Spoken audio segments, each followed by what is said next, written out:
আসসালামু আলাইকুম রহমতুল্লাহি ওবারাকাতুহ। আলহামদুলিল্লাহ আলহামদুলিল্লাহ আলহামদুলিল্লাহ। আমার রোগীর মুখের হাসি আজকে আমরা দেখলাম। আলহামদুলিল্লাহ। আমার কাছে সবচেয়ে ভালো লাগে দুইটা জিনিস।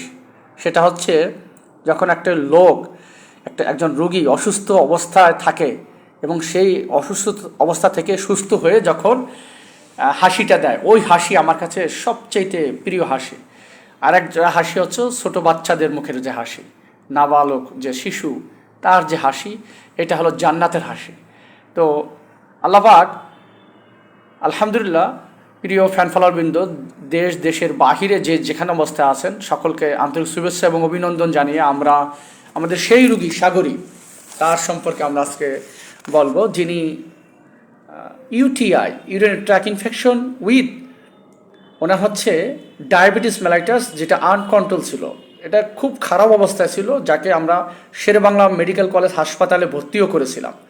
তো আলহামদুলিল্লাহ উনি আমার চিকিৎসা এখন পরিপূর্ণ সুস্থ। ওনার ডায়াবেটিস কত রেট ছিল যে ওনার খালি পেটে, ওনার ডায়াবেটিস দেখেন, একটা মানুষের নর্মালি খালি পেটে আমরা বলি সাধারণত 3.5 থেকে 5.5 বা বিলো দ্য 6 ইন্টারন্যাশনাল গাইডলাইন অনুযায়ী বিলো দ্য 6-6-এর নিচে থাকবে। সেখানে ওনার খালি পেটে ডায়াবেটিস ছিল 15-এরও বেশি, 15.5-এরও বেশি। ওনার খালি পেটে ডায়াবেটিস কত ছিল?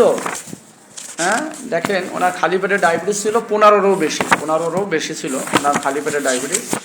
এবং ওনার HbA1c আমরা একটু দেখি যে কোথায় ছিল সেটা খালি পেটে। এই যে সেটা, পেয়েছি।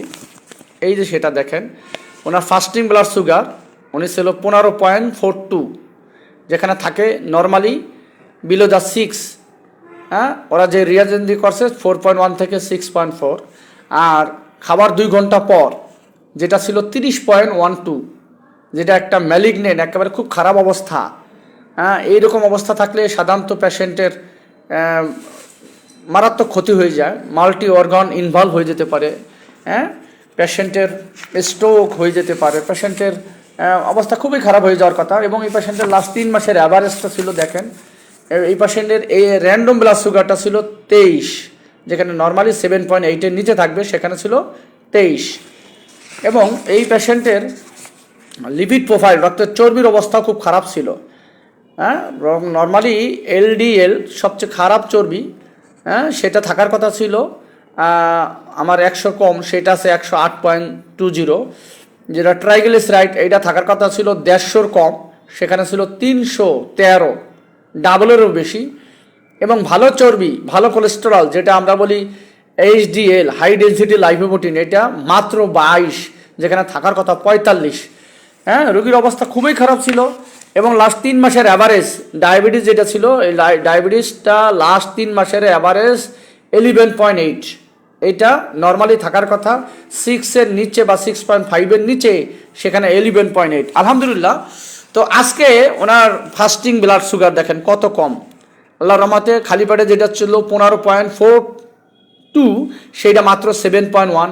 ইন্টারন্যাশনাল গাইডলাইন অনুযায়ী এইরকম 7.1 খালি পেটে থাকলে, বা আমরা বলি বিলো দ্য 7, 7-এর নিচে রাখতে হবে। এবং আফটার 2 আওয়ার্স এইটা হলো 11.3।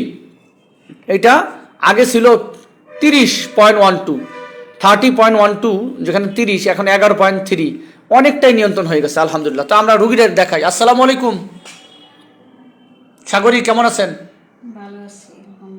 আলহামদুলিল্লাহ। ওনার ওজনও কিন্তু কমে যাচ্ছিল, তাই না আপা? আপনার ওজন কিন্তু এই যে 30 দিনে আল্লাহর রহমতে 2 কেজি ওজন বাড়ছে। ওনার যে হাইট ওয়েট অনুযায়ী যে ওজন, সে ওজন 2 কেজিরও বেশি বাড়ছে। কিন্তু আগে কি দিন দিন ওজন কমে যাচ্ছিল না?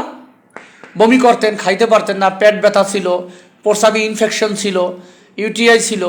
তো এখন কি প্রস্রাবে ইনফেকশন আছে? পেট ব্যথা হয়, বমি হয়, খাবার দাবার খাইতে পারেন? আগে খাবার দাবার তো খাইতে পারতেন না, খাইলেই বমি আসতো, পেটে ব্যথা ছিল, মাথা ঘুরাইতো, তো পড়েই গেছিলেন অবস্থা, এরকম বিছানায় পড়ে গেছিলেন। এখন কি ভাল লাগতেছে? কি আলহামদুলিল্লাহ আলহামদুলিল্লাহ, এটাই তো খুশি। আপা কি বলেন দি, কি অবস্থা আপনার রোগীর? কি অবস্থা এখন? আলহামদুলিল্লাহ, অনেক ভালো। অনেক ভালো, অনেক সুস্থ আলহামদুলিল্লাহ। এইটাই আমরা, এই খুশিটাই আমরা চাই। তো এলাকায় বলতে হবে, তাই না? আমার কিন্তু কোনো প্রচার হয় না, মাইক দিয়া প্রচার হয় কি? সাগরী প্রচার দেখছেন কোনো? এই যে রুগী আপনার একজনের মুখে শুনছেন যে ওই ডাক্তার ডায়াবেটিসের ভালো চিকিৎসা করে, হ্যাঁ তাই না? ওই ডাক্তার ডায়াবেটিসের ভালো চিকিৎসা করে, এই জন্য কিন্তু আসছেন। তো এখন বলবেন ইনশাল্লাহ? ইনশাল্লাহ। এই তো হাসি দিচ্ছেন, এই হাসিটি আমরা দেখতে চাই, তাই না? আমরা এই হাসিটা আগে কি অবস্থা ছিল? বেজা ছিল, অনেক অসুস্থ ছিল, বিছানায় উঠতে পারতো না, খুব খারাপ, পড়ে যেত পাক্কাইয়া। তো আলহামদুলিল্লাহ, কারণটা কি আসলে ডায়াবেটিসে তো খুবই খারাপ। ওনার হলো প্রোটিন চলে যেত, ওনার সুগার চলে যেত, সুগার, যার জন্য উনি খাইতো ঠিকই, কিন্তু সেই খাওয়াটা কাজে লাগতো না। এই দেখেন ওনার হচ্ছে প্রোটিনও চলে যায়, যে ট্রেস অ্যালবুমিন বের হয়ে যায়, প্রোটিন এবং সুগার 3+, যেখানে কোনো অ্যাবসেন্ট থাকার কথা নর্মালি, সেখানে 3+, মানে প্রস্রাব দিয়ে সব উনি যা খায়, ওনার শরীরের প্রোটিনই যদি না থাকে শরীরের, তখন সেটা কি অবস্থা খারাপ না? ওই যে প্রোটিন টেরেস পরিমাণ চায়, আর হলো এই যে সুগার, রক্ত ব্লাডের সাথে, মানে প্রস্রাবের সাথে সুগার চলে যায়। তো এর কারণে উনি দিন দিন শুকায় যায়। আপনারা অনেকেই বলেন যে ডায়াবেটিস রোগীরা শুকায় কেন? এই কারণেই শুকায়। তো ডায়াবেটিস যদি নিয়ন্ত্রণ হয় তাহলে কিন্তু ওজন আবার বাড়তে থাকবে। তো আলহামদুলিল্লাহ আমার রোগী সেটাই হয়েছে। তো আগের সেইটা কয় কেজি বাড়ছে? 2 কেজি থেকে একটু বেশি, তাই না? কিন্তু আগে কিন্তু ওজন কমে যেত, তাই না? তো আলহামদুলিল্লাহ। তো সকলের কাছে এই অনুরোধ থাকবে, সেটা হচ্ছে আপনার ডায়াবেটিসের সঠিক চিকিৎসা নেবেন।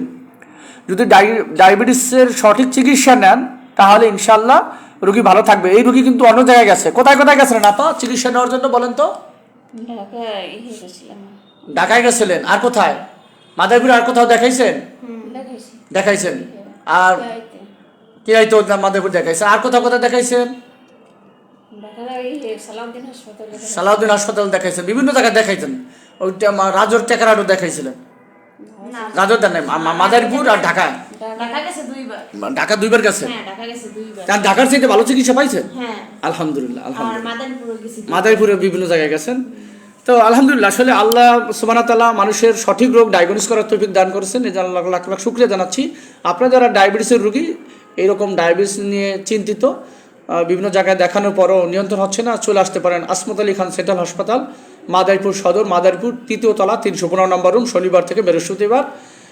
আর শুধুমাত্র শুক্রবার বরিশাল শেরবাংলা মেডিকেল কলেজ হাসপাতালের সামনে সায়েন্স ল্যাব ডায়াগনস্টিক সেন্টার। সকলে ভালো থাকবেন, আর আমার রোগীর সাগরের জন্য দোয়া করবেন।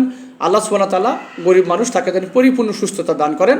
আমার জন্য দোয়া করবেন যেন আমি রোগীদের সঠিক রোগ ডায়াগনোস করে সঠিক চিকিৎসা দিতে পারি, সেই তৌফিক আমাকে এবং সমস্ত ডাক্তার ভাই বোনকে দান করুন। আল্লাহ হাফেজ। আসসালামু আলাইকুম রহমতুল্লাহি ওয়া বারাকাতুহু। ভালো লাগলে সকলেই ভিডিওটি শেয়ার করুন। আল্লাহ হাফেজ।